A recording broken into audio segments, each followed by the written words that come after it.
History books and Hollywood films have always told us the same story: the pyramids were built with the blood of slaves under the lash. But the truth is very different, and economically far more interesting. There was an ordinary man moving millions of tons of stone to secure the pharaoh's place in the heavens, the non-slave worker Amenhotep.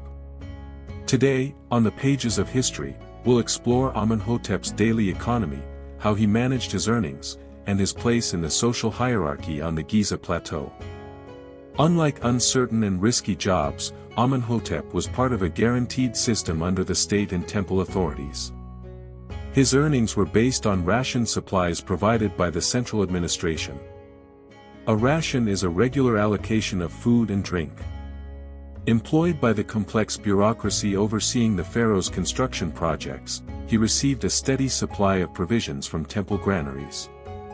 He did not have to depend on a failed harvest, he could trust in the continuity of the state. His annual income was not measured in gold, but in the value of the rations he received: bread, beer, and vegetables. He got an average of 10 loaves of bread and 3 to 4 liters of fermented beer daily. The yearly value of these rations equaled a few small silver devons, the commercial currency of the time. But their true worth lay in the security they provided, even during times of scarcity. While a local farmer might lose income during a poor harvest, Amenhotep's guaranteed rations offered economic safety, equivalent to what an ordinary peasant might earn in 5 years. Compared to other workers on smaller projects, he received slightly more rations, because the pyramid teams were prioritized by the state. Most of his rations were consumed immediately, but about 20 to 30% were saved or traded. Surplus rations could be exchanged with local craftsmen. For instance, 1 month's extra beer could be traded for a better axe for his field or a small ceramic pot for his wife. More dramatically, with 2 months' surplus, he could buy a larger plow for his land or a valuable piece of jewelry for his spouse. His long-term plan was to send extra rations to his village, ensuring his family's basic needs were met and preparing for the next harvest season. Amenhotep was part of a large workforce. Each phils means a group of workers working together, consisted of dozens of men, and the rations for each team represented a significant portion of state resources. About 20,000 workers were employed on the Giza Plateau, and the total daily rations amounted to roughly 7,000 tons of bread and 12,000 liters of beer per year. This was a massive economic system. A substantial portion of the state treasury was dedicated solely to feeding workers. Comparing different roles, workers in the quarries received 15% fewer rations than those on the ramps and had no extra trading opportunities. This comparison highlights the differences in income and security among worker groups.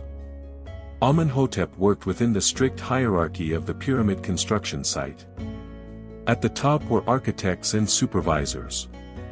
He belonged to a phils team and was overseen by Gemi, who distributed rations and monitored the workers. Gemi is the foreman responsible for ration distribution and supervising workers. His job was to haul blocks from the quarries and move them along ramps. The rations he received were his reward, motivating him daily. As he gained experience and his rank rose, he received slightly more rations, allowing more savings and trading opportunities. Earnings were not limited to daily rations. Occasionally, management gave extra rewards for morale.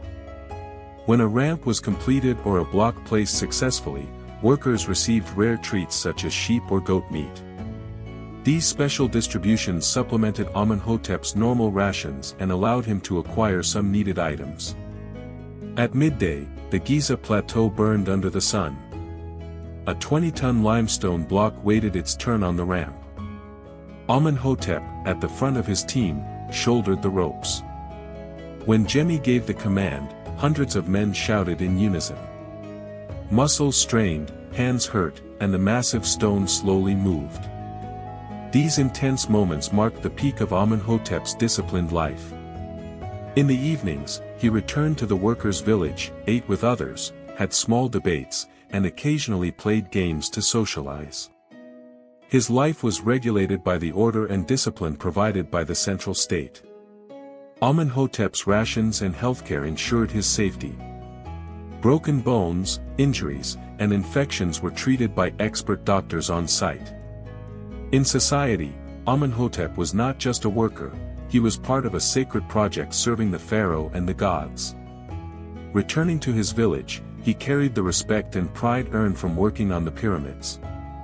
His long-term security was not tied to a pension system. His plan was simple: save surplus rations during the construction season to support his family until the next harvest. Saving 20 to 30% of his rations allowed him to acquire tools, household items, or other necessities. His goal was not wealth, but a stable and secure life for his family. Amenhotep's life balanced steady earnings, safe housing, social status, and long-term security. The pyramids were built not just with faith and tradition, but with meticulous planning, workforce management, and large-scale economic coordination. A single phil's team's rations represented a significant portion of state resources, highlighting the scale of ancient Egypt's labor economy.